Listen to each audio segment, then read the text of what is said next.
ఈరోజు ప్రశ్న, which state government has declared Sarvajanik Ganesh Utsav as a state festival? ఏ రాష్ట్ర ప్రభుత్వము సార్వజనిక గణేష్ ఉత్సవాన్ని రాష్ట్ర పండుగగా ప్రకటించింది? సార్వజనిక్ అనేసానంటే ఏంటి? ప్రజలందరూ కలిసి ఒక చోట కలుసుకోవటము. ఆ పండుగని అంటే సార్వజనిక గణేష్ ఉత్సవాన్ని రాష్ట్ర పండుగగా ఏ ప్రభుత్వం ప్రకటించింది? ఆప్షన్స్ మహారాష్ట్ర, తెలంగాణ, ఆంధ్రప్రదేశ్, గుజరాత్.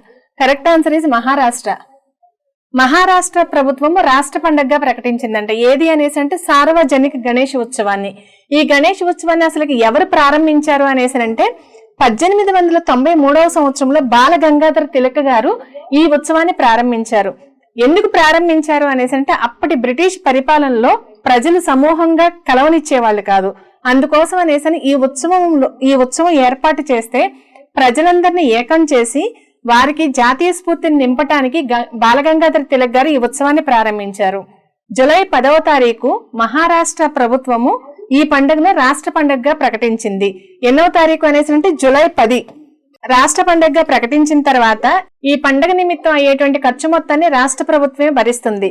ఈ పండుగ నిమిత్తం అసలు ఏమేమి ఖర్చులు అవుతాయి అనేసి అంటే గణేష్కి మండపాలు నిర్మించటము, మరియు పోలీసు భద్రతా సిబ్బందికి అయ్యేటువంటి ఖర్చు, తర్వాత ఎవరైతే ఆర్గనైజ్ చేస్తారో వాళ్ళకి ఆర్థికంగా సహాయం మొత్తాన్ని రాష్ట్ర ప్రభుత్వమే భరిస్తుంది. అప్పట్లో శివాజీ మహారాజ్ పరిపాలనలో కూడా గణేష్ ని రాష్ట్ర దేవుగా కొలిచేవారు. ఈ సంవత్సరము ఆగస్టు 27వ తారీఖు నుంచి ఈ ఉత్సవాలు మొదలవుతాయి. ఏ ఉత్సవాలు అనేసి గణేష్ ఉత్సవాలు ఈ సంవత్సరము ఆగస్టు 27వ తారీఖు నుంచి మొదలవుతాయి.